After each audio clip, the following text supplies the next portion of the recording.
السلام علیکم ورحمۃ اللہ وبرکاتہ۔ الحمد للہ رب العالمین والعاقبۃ للمتقین والصلاۃ والسلام علی رسولہ الکریم۔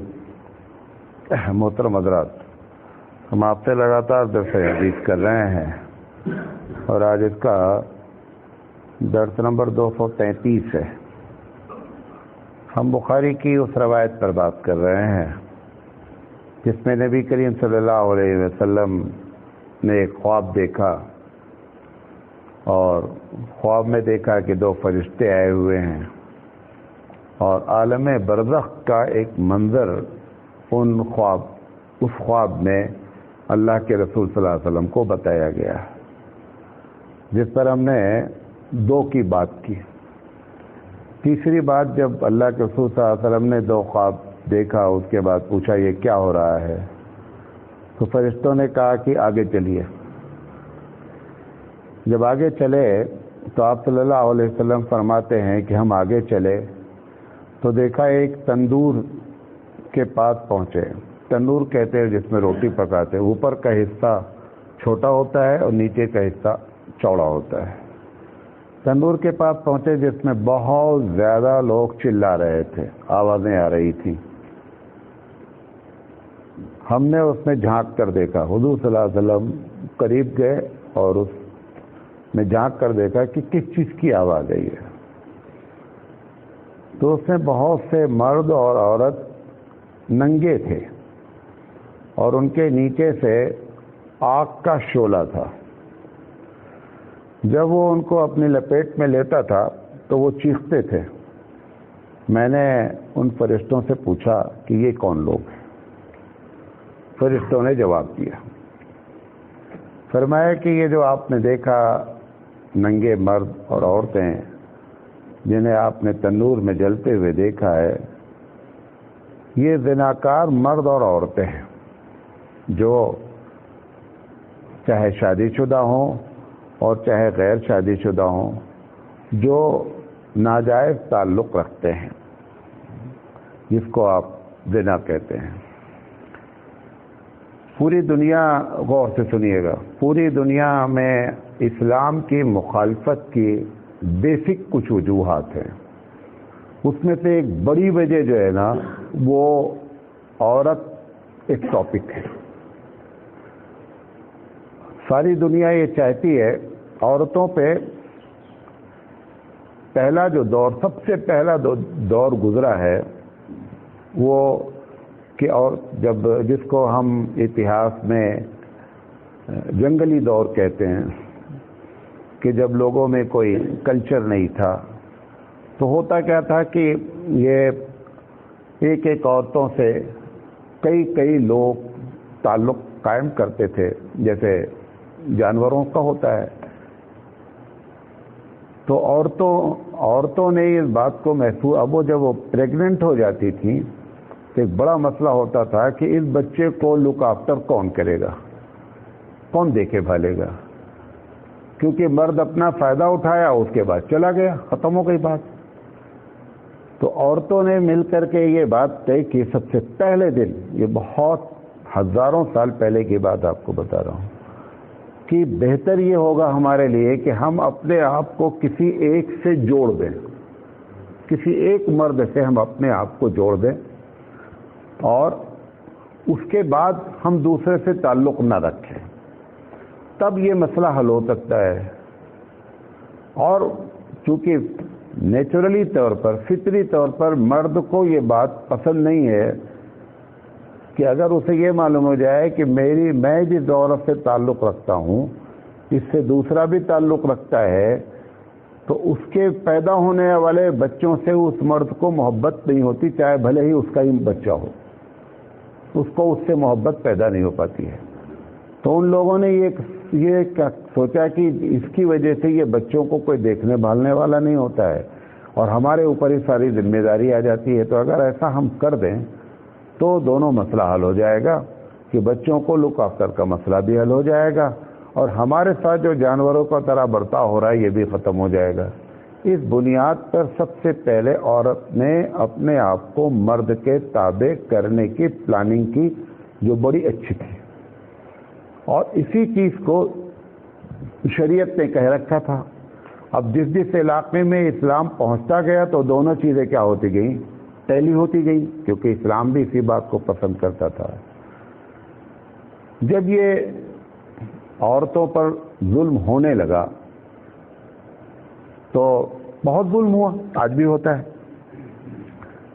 آپ کو معلوم ہے کہ مسلم سوسائٹی میں بھارت میں 75% بہویں اپنی ساس سے پریشان ہیں. 75%. یہ کنٹرول ہوتے ہوتے یہاں تک پہنچا ہے. یہ جب بہت زیادہ ہوا تو یورپ نے اس میں بغاوت کی. سب سے پہلے یورپ کی عورتوں نے کہ ہم کو کسی کے انڈر میں رہنا ہی نہیں ہے. لہذا لگا ان کو 200 سال اس میں تقریباً اس کلچر کو توڑنے کے لیے. نتیجہ یہ نکلا کہ اب آسٹریلیا ہے، جاپان ہے، یورپ ہے، امریکہ ہے، ان سب میں یہ بات ایک دم عام ہو گئی کہ بہو اور ساس کا کوئی سسٹم نہیں رہ گیا، ننند بھابھی کا کوئی سسٹم نہیں رہ گیا، دیورانی جیٹھانی کا کوئی سسٹم نہیں رہ گیا. یہی 3 جوڑے لڑتے ہیں بنیادی طور پر. جتنی لڑائیاں ہو رہی ہیں آپ اپنے گھر سے لے کر کے اور اپنے سارے رشتہ دار کو دیکھ لیجئے، اس کی لڑائی کی یہ 3 بیس ہے. تو انہوں نے اس سے بغاوت کر کے اس پہلے نظام کو ختم کیا جو عورت نے اپنے آپ کو کسی سے باندھا تھا. اب وہ جب نظام ختم ہوا تو قانونی لحاظ سے 3 باتیں پیش کی گئیں. کتنی باتیں؟ قانونی لحاظ سے. پہلی چیز یہ کہ عورت کو اختیار ہے، مرد کو بھی اختیار ہے، وہ جس عورت کے ساتھ رہنا چاہے رہے. رہنے کا کئی طریقہ ہو سکتا ہے. ایک رہنے کا طریقہ یہ ہو سکتا ہے کہ دونوں ایک ساتھ رہیں اور اگر مناسب سمجھیں جب دونوں تو شادی کر لیں. ایسے چاہے 10 سال رہیں، 15 سال رہیں، 20 سال رہیں. یہ پہلا سسٹم آیا. دوسرا سسٹم یہ آیا کہ ہم ایک زمانے تک رہ کر کے یہ پہلے دیکھیں گے کہ ہم ان کے ساتھ رہ سکتے ہیں یا نہیں. یہ دوسرا سسٹم آیا، اس کو بھی انہوں نے اڈاپٹ کیا.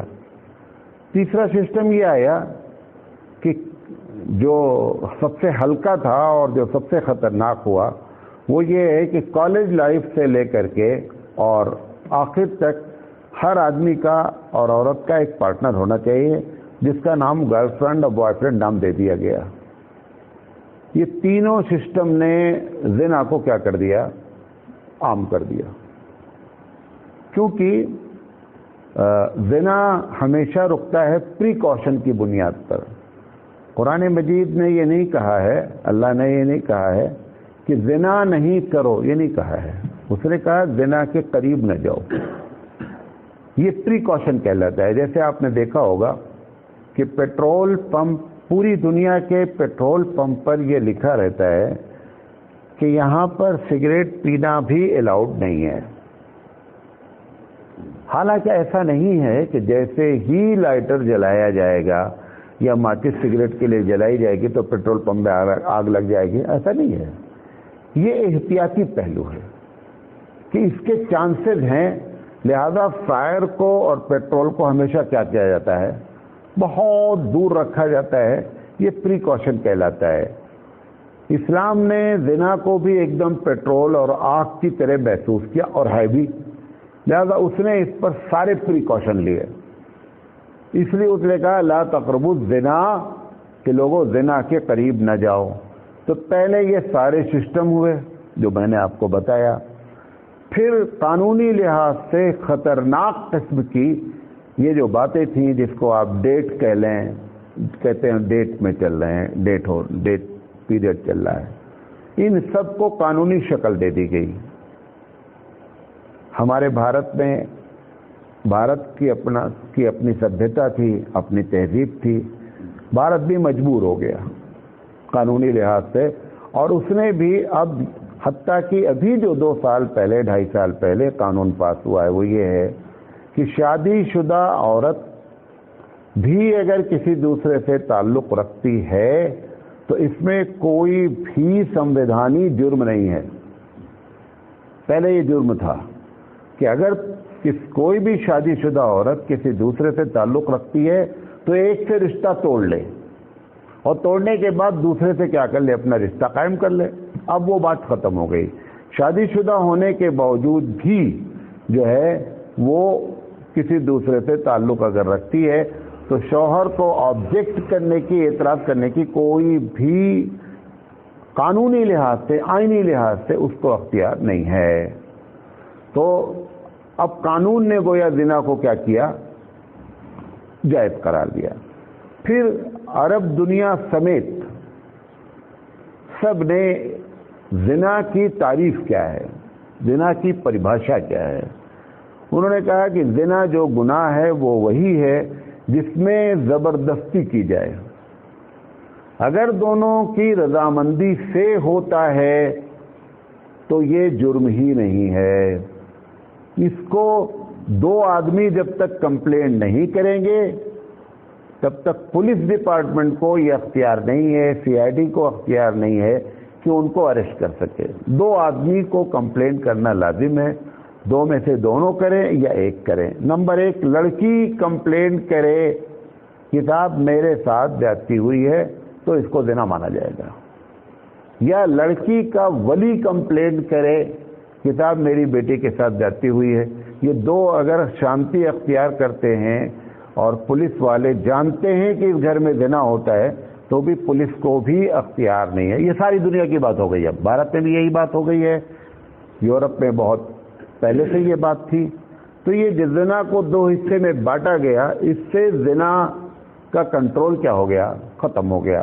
تو پہلی چیزیں وہ ہوئیں، پھر دوسری قانونی شکل ہو گئی، اور تیسری شکل جو اس سے بھیانک ہوئی وہ یہ ہوئی کہ مرد کو مرد سے اور عورت کو عورت سے پرمیشن دے دی گئی کہ آپ اگر ریلیشن شپ میں رہنا چاہتے ہیں، ایز اے پارٹنر رہنا چاہتے ہیں، دین اٹ از الاؤڈ، یہ اجازت ہے۔ آپ کو حیرت ہوگی، آپ کے شہر میں 3 کیس میرے پاس آئے، 3 میں ایک بہت دیندار شوہر کے ساتھ نہیں رہنا چاہتی، معلوم کیا گیا کیا وجہ ہے، تو اس کا ایک عورت سے رشتہ ہے، دونوں عورتوں نے اپنے شوہروں سے طلاق لے لیا اور اسی شہر میں ایز اے ہسبینڈ اور وائف رہتے ہیں، دونوں عورتیں ہیں۔ بہت سمجھانے کی کوشش کی اور کہنے کے لیے اپنے آپ کو دیندار بھی کہتے ہیں، اور دونوں بیدے جو ہے وہ وہی جو قانون آیا بھارت میں، اس قانون کے تحت دونوں آدمی رہ رہے ہیں۔ شوہر نے مجبور ہو کر کے دوسری شادی کر لیا، اس کے دونوں کے شوہر نے مجبور ہو کر میرے پاس آئے۔ ہم نے کہا کہ جب تم کو یہ بات معلوم ہو گئی ہے تو ان کو چھوڑ دو، ابھی تمہارے ساتھ رہنے کے نہ لائق ہیں اور نہ رہ سکتی ہیں۔ تو یہ تیسری شکل ہوئی کہ زنا کیا ہو گیا، عام ہو گیا۔ اب ہماری جو مخالفت کی جاتی ہے، طالبان کی مثال کے طور پر مخالفت کی جاتی ہے، طالبان کر کیا رہے ہیں؟ طالبان نے ایک چیز کر دیا ہے کہ ہم اختلاط کو پسند نہیں کرتے ہیں۔ اختلاط کی مینس عورت اور مرد ایک ساتھ رہیں، اینی ہاؤ، جاب میں رہیں ناٹ الاؤڈ، کلاس میں رہیں ناٹ الاؤڈ، آفس میں رہیں ناٹ الاؤڈ، کسی بھی جگہ ہم ان دونوں کو اکٹھا نہیں رکھیں گے، کیونکہ اکٹھا رکھنے کا مطلب یہ ہے کہ آپ کبھی بھی زنا پر کنٹرول نہیں کر سکتے۔ نہ ان کو عورت سے کوئی دشمنی ہے، ان کو دشمنی ہے زنا سے۔ اس بنیاد پر وہ قانون انہوں نے بیس بنایا ہے۔ تو وہ جو قانون بنائے ہیں یا جو اس پر، وہ ایک دم 100% اسلامی قانون ہے کہ یہ دونوں کا اختلاط اگر ہوگا۔ اب دیکھیے دنیا کیا کر رہی ہے، کتنے بھی جینیس ہوں، ہمارے قرآن کے مقابلے میں سب صفر ہیں۔ کیا ہے؟ جینیس بھی قرآن کے حکم اور قرآن کے سسٹم کے مقابلے میں کیا ہوتا ہے؟ زیرو ہوتا ہے۔ وجہ کیا ہوتی ہے؟ جس دماغ سے تو جینیس بنا ہے، اس دماغ کو بنانے والے نے یہ قانون بنایا ہے، لہذا تو ہمیشہ زیرو رہے گا اس اللہ کے کلام کے آگے۔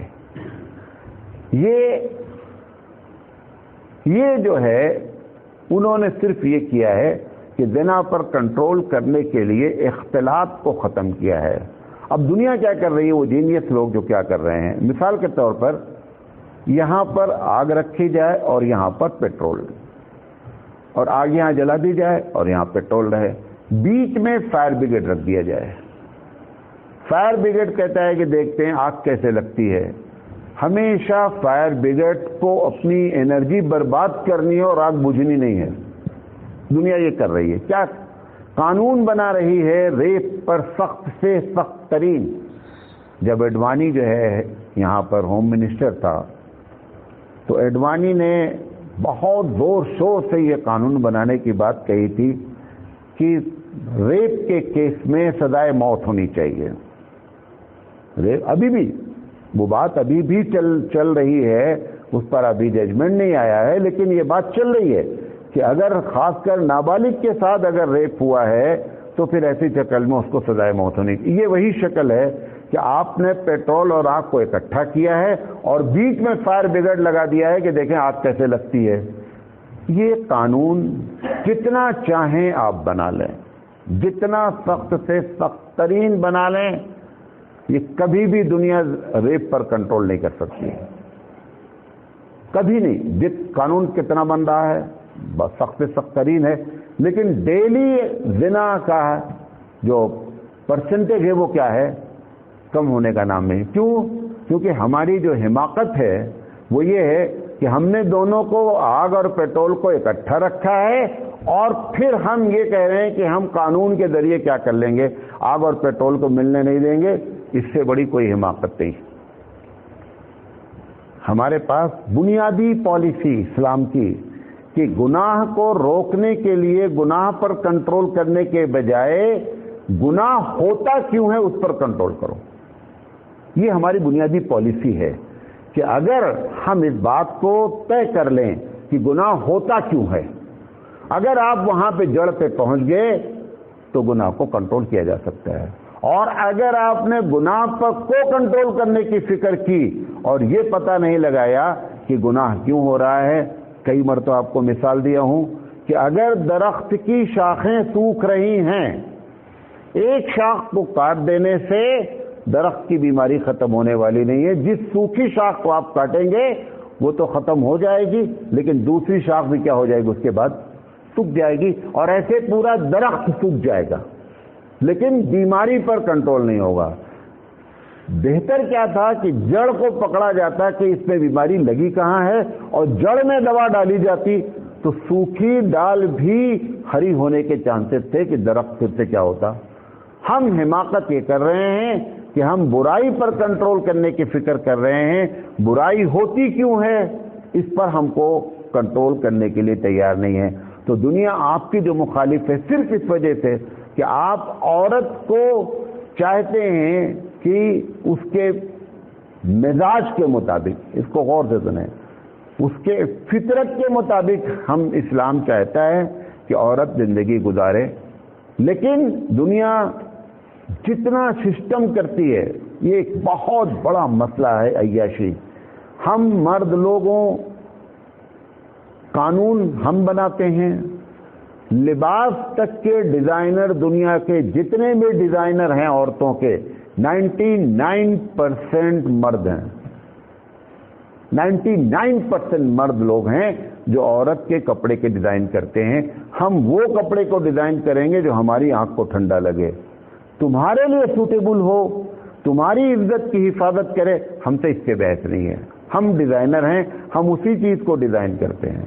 یہ کیوں چلاتے ہیں ہم کتاب عورتیں بھی جاب کریں، عورتیں بھی کام کریں، کیونکہ ہماری ایک کمزوری ہے ہم مردوں کی، ہم 7 سے 8 گھنٹے گھر پہ رہتے ہیں، گھر پہ ہماری بیوی ہے، ہمارا ٹائم اچھا پاس ہو جاتا ہے۔ 16 گھنٹہ ہم کیا کریں، 16 گھنٹہ کرے کیا؟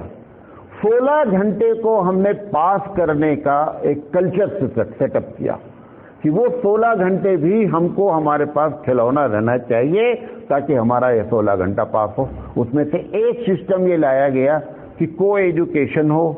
نمبر 1، ہر جگہ عورت ریسپشنسٹ. آپ کو معلوم ہے پوری دنیا میں ریسپشنسٹ کا ایک بڑا پرسنٹیج کون ہے؟ عورت ہے. کیوں ہے؟ کیا مرد کے اندر ریسپشنسٹ بننے کی صلاحیت ختم ہو چکی ہے؟ نہیں. وہاں سے اس کو اٹریکٹ کرنا ہے. وہ اپنے ریسپشنسٹ کی تنخواہ نہیں لیتی ہے، وہ اپنے اٹریکشن کی تنخواہ لیتی ہے. جتنے پروڈکٹ ہوتے ہیں اس پروڈکٹ کو جو بوم دیا جاتا ہے مارکیٹ میں لا کر کے، اس کو ایڈورٹائز کرنے والی کون ہوتی ہے؟ عورت ہوتی ہے. تو ہر طریقے سے ہم نے اپنے اس 16 گھنٹے کو اپنی آنکھ سیکنے کا سارا انتظام ہم نے کیا. اور بیچاری ہماری بہنیں، ہماری بیٹیاں اس بات کو سمجھ ہی نہیں پا رہی ہیں کہ ہم مردوں کی ہوشیاری کے چنگل میں پھنسے ہوئے ہیں. آپ دیکھیں ہماری بیوی جاب کرتی ہے، اوکے جاب کرتی ہے، پھر بھی صبح چائے کس کو دینا ہے؟ ہم ابھی جائیں گے یہاں سے. چائے کس کو دینا ہے؟ چائے اسی کو دینا ہے جو تمہاری طرح 8 گھنٹے جاب کر کے آئی ہے. تو کام کس کا بڑھا ہے؟ 8 گھنٹے وہ بڑھا جو جاب باہر کیا. اس کے بعد گھر کے بھی سارے جاب کس کو کرنے ہیں؟ اسی کو کرنے ہیں. ہم ہوشیار مرد ہیں، ہم ہوشیار لوگ ہیں. ہم نے اس کو اس طریقے سے، لیکن ہم یہ کیسے کہیں ہم بھائی تم بھی پڑھی لکھی ہو، یہ کیا بات ہے کہ تم گھر میں بیٹھے رہو؟ ارے جہاں بھی دنیا میں جو بھی پیدا ہوا ہے اس کو کام کرنا ہے، چاہے گھر میں کرو چاہے باہر کرو، کرنا ہے. بھائی عورت اگر ہاؤس وائف ہے تو کہاں کام کر رہی ہے گھر میں؟ کیا باہر جا کر کے وہاں صوفہ سیٹ لگا ہوا ہے بیٹھنے کے لیے؟ وہاں بھی جا کر کام نہیں کرنا ہے. چاہے آپ یہاں، ایسا تو ہے نہیں کہ باہر نکلنے کے بعد آپ کے لیے جو ہے وہ بہترین قسم کا ڈائننگ ہال ہے اور وہاں جا کر کے بیٹھ کر کے آپ آرام سے بیٹھیں گے. آپ کو اس سے زیادہ پرابلمس ہونے والی ہے. لیکن اس کے باوجود یہ بات سمجھ میں نہیں آتی. وہ سمجھتی میں بڑی ایڈوانس ہوں، میں بھی پڑھی لکھی ہوں، لہٰذا میں جاب کر رہی ہوں. تو بیچاری کو مرد نے کیا کیا؟ اپنا 8 گھنٹہ بھی صحیح کیا. اچھا کھانا کس کو کھلانے کی ذمہ داری اسلام نے دی تھی؟ مرد کو. اس نے جاب کر لیا، ہمارا وہ برڈن بھی 50% کم ہو گیا. ہم کیوں اس کلچر کے خلاف جائیں مرد لوگ؟ ہمارا کیا نقصان کیا ہو رہا ہے؟ ہمارا آنکھ کا انتظام ہو گیا، پیسے کا بھی انتظام ہے، اسی پہ دو تو پہ دنیا چلتی ہے، تو ہمارا برڈن ختم ہو گیا. اچھا پریگننسی ہونی ہے، کس کو ہونی ہے؟ وہ عورت کو ہونی ہے. وہ یہ تو نہیں ہے کہ بھیا میں 8 گھنٹے جاب کرتی ہوں لہذا اب آپ پریگننٹ ہو جائیے اور میں ذرا فری رہوں گی، وہ بھی نہیں ہو سکتا ہے. تو پریگننسی کی بھی پرابلم بیچاری کو ہونی ہے، گھر کے کام کاج کی بھی پرابلم اسی کو ہونی ہے، اور 8 گھنٹہ جا کر باس کو خوش بھی کرنا ہے اسی کو. یہ سب مردوں کا بنایا ہوا کلچر ہے. یہ اسی بات کو وہ طالبان کہہ رہے ہیں کہ یہ کلچر آئی ڈونٹ لائک. اس پر دنیا جو ہے ان کے خلاف ہے، کیونکہ دنیا کو معلوم ہو رہا ہے کہ ہماری آنکھ سینکنے کے انتظام کو یہ لوگ کیا کرنے والے ہیں؟ ختم کرنے والے ہیں. اچھا چلو وہ اپنے یہاں کر دیں، تمہارے باپ کا کیا جاتا ہے؟ بھائی اپنے ملک میں کر رہے ہیں. اور تو میڈیا الٹا دکھلاتی ہے. 60 سے 70% عورتیں افغانستان کی اس بات کو پسند کرتی ہیں کہ ہمارے ساتھ جو اسلامی قانون پر رہا جاتا ہے یہ بہترین ہے. اس کو شو ہی نہیں کرتی دنیا، اس کو نہیں شو کرتی. وہ شو کر رہا، وہ آپ کو احتجاج دکھلایا جاتا ہے کہ جس میں افغانستان کے اور اسلام کے خلاف کہ ہم کو پابندی کی گئی ہے، وہ 70% کو لا کر کے شو نہیں کیا جاتا جو کہتی ہیں کہ ہم کو اسلام کے بنائے ہوئے قانون کے تحت میں زیادہ سیف ہوں، مجھے کام کرنا کم کرنا پڑ رہا ہے اور مجھے اپنی اٹریکشن کو کے ذریعے مردوں کو اٹریکٹ کرنے کی ہم کو ضرورت ہے، ہم گھر میں سکون سے ہیں. وہ 70% کوئی دکھلانے والا نہیں ہے. وہ 30% کا چرچا پوری دنیا کر رہی ہے. اچھا چلو وہ کر لیں، جو بات بتانا چاہتے ختم کرتے ہیں. نقصان آپ کا کیا ہے؟ بھئی اگر وہ اپنے ملک میں کر رہے ہیں، ان کی عورتیں 70% ان کی بات سے راضی ہیں، بٹ از یور پرابلم یار. وہ پرابلم جو وہ آپ کو بتا دیتے ہیں. اس وقت دنیا جو ہے نا ایک گلوبل ولیج ہے. دنیا ایک چھوٹا سا گاؤں ہے. خطرہ دنیا کو کیا ہے؟ حالانکہ اس خطرے کو اب چاہے وہ جتنا کریں پرابلم آنی ہی دنیا کو. ان کے لیے صرف پرابلم ہے، ہمارے لیے تو کوئی پرابلم نہیں. وہ کیا ہے کہ اگر خدا نہ خواستہ دنیا کے کسی ایریے میں اسلامی قانون اپنے فل فلیش کے ساتھ لگ گیا تو اس کی جو برکتیں، اس کی جو سکون اور اس کی جو راحتیں محسوس ہوں گی، ساری دنیا والے نہ چاہتے ہوئے بھی اٹریکٹ ہوں گے، اور کہیں ایسا نہ ہو جائے کہ یدخلون فی دین اللہ افواجا، اسلام میں گروپ در گروپ لوگ داخل ہونے لگے۔ اس بات کو کنٹرول کرنے کے لیے مخالفت کی جا رہی ہے کہ کوئی نمونہ دنیا میں موجود نہیں رہنا چاہیے۔ یہ اصل بات ہے کہ جس کی وجہ سے ساری مخالفت ہے۔ آپ کو معلوم ہے ابھی بھی آج کی تاریخ میں سب سے زیادہ عورتوں کے بارے میں اسلام کی بات کہی جاتی ہے کہ اسلام نے عورتوں کو یہ نہیں دیا، وہ نہیں۔ میری سمجھ میں نہیں ہے، میں پوری دنیا سے میں پوچھنا چاہتا ہوں کہ سب سے زیادہ عورت ہی اسلام کو کیوں قبول کر رہی ہے؟ نہیں سمجھے میری بات؟ میڈیا اسلام کے بارے میں بول رہا ہے کہ عورتوں پر سب سے بڑا ظلم کرنے والا کون سا دین ہے؟ اسلام ہے۔ مسلمان سب سے زیادہ عورت کے ساتھ غلط برتاؤ کرتے ہیں، جتنا چاہتے ہیں پروپیگنڈا کر رہے ہیں، اس کے باوجود دنیا میں جو پرسنٹیج ہے اسلام قبول کرنے کا وہ مردوں کے مقابلے میں 2.5 گنا زیادہ ہے۔ اگر ایک مرد قبول کرتا ہے اسلام دنیا میں تو 2.5 عورت، مطلب جسٹ ڈبل سے زیادہ عورتیں قبول کرتی۔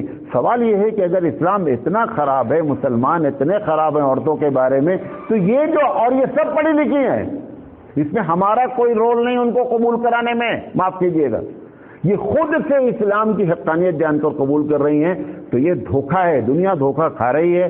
لیکن کیونکہ ابو جہل کی پارٹی ہمیشہ موجود رہتی ہے، چاہے 100% ابو جہل کو معلوم تھا کہ حبیب مصطفیٰ سچے ہیں، لیکن ابو جہل نے مخالفت بند کیا نہیں کیا۔ ابو جہل کی دعا قبول ہوئی کہ اے اللہ آج جو سچ ہوگا اس کو جتا دیجئے گا، جو باطل ہوگا اس کو ہرا دیجئے گا۔ جنگ بدر میں جانے سے پہلے دعا کر کے گیا، کون؟ ابو جہل۔ جیتا کون؟ حبیب مصطفیٰ۔ ہارا کون؟ ابو جہل۔ تب تو لوگوں کو سمجھ میں آ جانا چاہیے تھا کہ ابو جہل کی پارٹی کیا ہے، اس نے دعا کیا تھا، اسی کی دعا قبول ہوئی ہے۔ حبیب مصطفیٰ کی دعا اپنی جگہ قبول ہوئی، وہ بھی قبول ہوئی، لیکن ابو جہل کی بھی قبول ہوئی ہے۔ ابو جہل نے اپنے رب سے کہا کہ پروردگار عالم آج حق کو حق کر دیجیے گا، باطل کو باطل کر دیجیے گا۔ اللہ نے کہا ٹھیک ہے بھائی، تیری دعا قبول ہے۔ حق محمد صلی اللہ علیہ وسلم ہے، حق حق ہو گیا، باطل باطل ہو گیا۔ اس کے باوجود ابو جہل کی پارٹی ٹوٹی نہیں ٹوٹی۔ لوگ جان جاتے ہیں کہ یہ ہم باطل ہیں، اس کے باوجود بھی آدمی حق کی طرف آنے کے لیے تیار نہیں ہوتا۔ کیوں؟ کیونکہ ابو جہل کو بھی سب کچھ معلوم تھا، اس کے باوجود حبیب مصطفیٰ کی مخالفت میں اس نے کبھی کمی نہیں کی۔ لہذا باطل کبھی بھی دنیا میں حق کے سامنے سرنڈر ہونے کے لیے تیار نہیں ہوتا، اور حق حق ہوتا ہے اور حق کو غالب ہونا ہوتا ہے۔ اللہ تعالی ہم سب کو صحیح معنی میں اسلام کی سمجھ عطا فرمائے۔ وآخر دعوانا ان الحمدللہ رب العالمین۔ سبحان اللہ و بحمدہ، سبحانک اللہم و بحمدک، اشہد ان لا الہ الا انت۔